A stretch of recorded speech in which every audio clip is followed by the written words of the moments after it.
Everyone knows butter chicken and tikka masala. Oh, it's so nice. Really? You're gonna skip out on one of the greatest of all time? Let's learn together.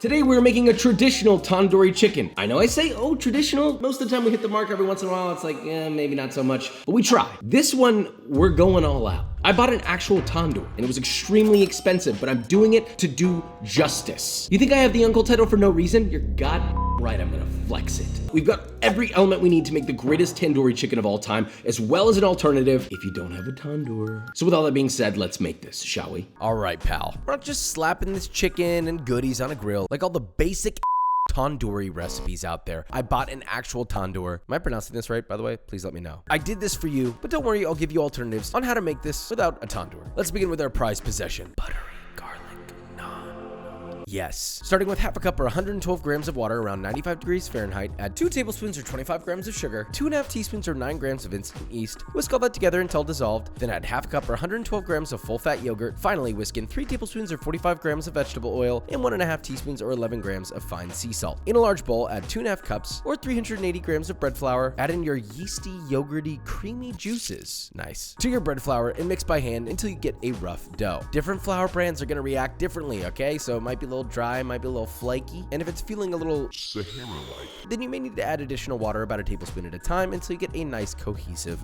dough. Need that for about 3 minutes by hand or until your dough is beautifully smooth and extensible. Roll into a light bowl, grease a medium-sized bowl, plop that brother in there, cover with plastic wrap and rise at room temp for 1 hour or in the fridge overnight. You want it puffy, festively plump, and nearly doubled. Now, since your dough is extraordinarily naughty, punch it down. Teach it a lesson. Once it's degassed, pop it onto a lightly floured work surface and divide your dough into 8 even pieces. For those that are extra, like me, and you want it to be exact, then you want it to be 87 grams per piece of dough, give or take a few grams. Shout out to the metric system. I really appreciate the rest of the world that uses it. Roll each piece of dough into a light ball and rest for 5 minutes. Now, flour a work surface and a piece of dough, roll that out into 8-inch circles using a floured rolling pin. Should look something like this. If the dough is resisting your rolling, please just let it rest another 10 minutes before you keep going, okay? The dough's saying no, just give it a break. Anyway, once you've rolled out all of your pieces of dough, place on a plate and use pieces of wax paper to separate each piece. Now, a very quick, luscious garlic butter. Well, clarified butter to be specific. In a small saucepan, melt a 1/4 cup or 60 grams of ghee until hot but not searingly hot. We're not frying over here. 200 degrees Fahrenheit if you're a stickler there as well. Josh, what is ghee? I don't know what that is. Okay, ghee is clarified butter. You can buy it at the store or you can make it, and we've done it before. You're welcome to use regular butter if you don't have it or you can't find it. Josh, what's the problem with using regular butter? Well, I'm glad you asked. Because butter contains a little bit of milk solids and water, then it may have the tendency to add a slight bit of sogginess to your naan. Is it permissible? Of course, but it's not perfect, and Joshi loves perfect. Cut off the heat and add 3 cloves of very finely chopped garlic. Let that cool slightly and then add 1 tablespoon or 3 grams of very finely chopped cilantro. Now for the moment of truth. How do you cook in a tandoor? Well, we're gonna learn together, all right? Because this is actually my first time ever using one, so here we go. Reminder, the alternative to this is coming, but why not enjoy this moment, okay? This tandoor wasn't cheap, so please enjoy. First, you need a nice hot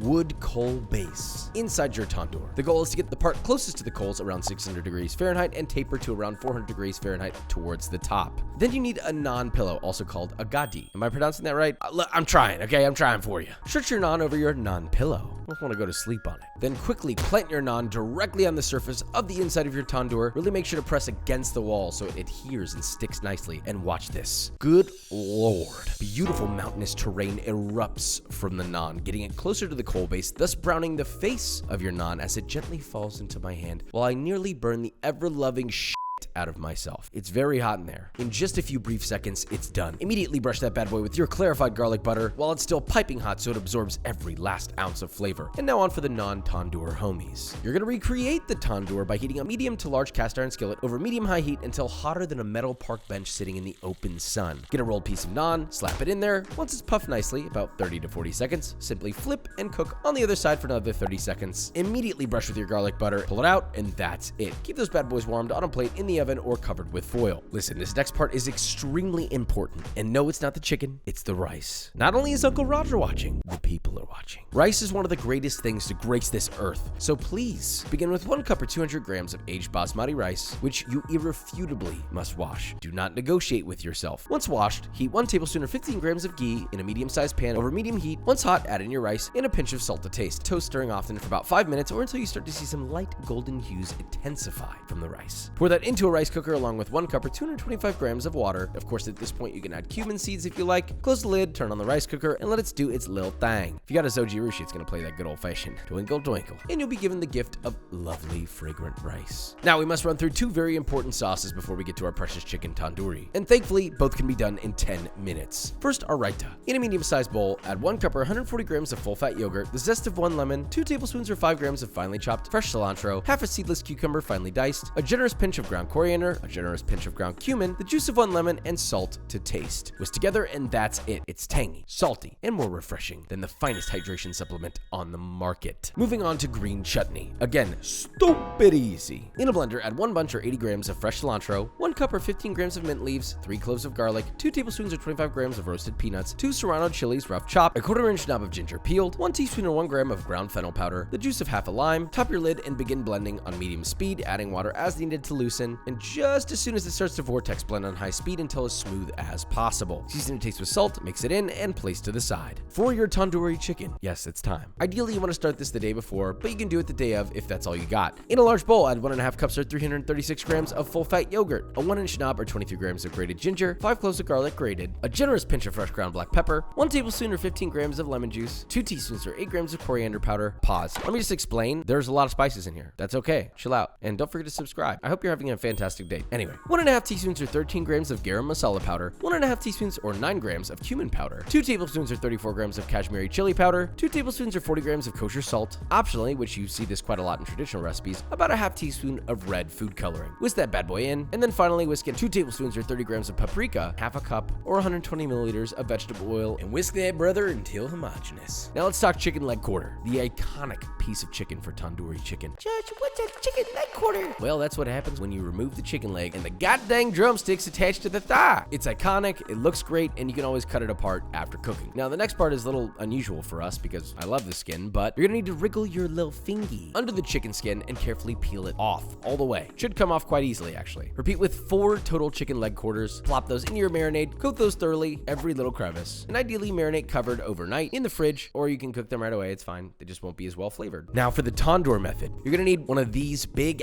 tandoor skewers. Skewer your chicken running down the thigh bone and then out the drumstick. Repeat with all your chicken pieces. You may only be able to fit 3 depending on the depth of your tandoor, which means you'll have to do a separate one. It's fine. Then create a stopper by wrapping a long thread of cooking twine at the base of your last chicken leg quarter. Be sure to tie off your twine, by the way, so it's knotted. Then pop that bad boy into your tandoor and let it roast for about 15 to 20 minutes, moving it around to avoid burning until it reaches an internal temperature of 165 Fahrenheit and it's nicely charred in randomized spots. The other alternative would be to, well, cook this on a ripping hot grill or a grill pan. Heat up whichever of the two over medium high until it's so goddamn hot you want to pull your hand back just looking at it. Now grease those grates or grill pan generously with oil, add your chicken and sear for 2 to 3 minutes or until nicely colored and charred. Flip and sear for 2 to 3 more minutes. Now if it's on a grill, close the lid of your grill, lower the heat, or you can toss your grill pan in an oven set to 375 Fahrenheit and cook for 8 to 10 minutes or until an internal temperature of 165 Fahrenheit is achieved. All that's left to do is get sauces and ramekins, plate up your rice, gaze upon the glistening naan, pop on a plate, get everything looking beautiful.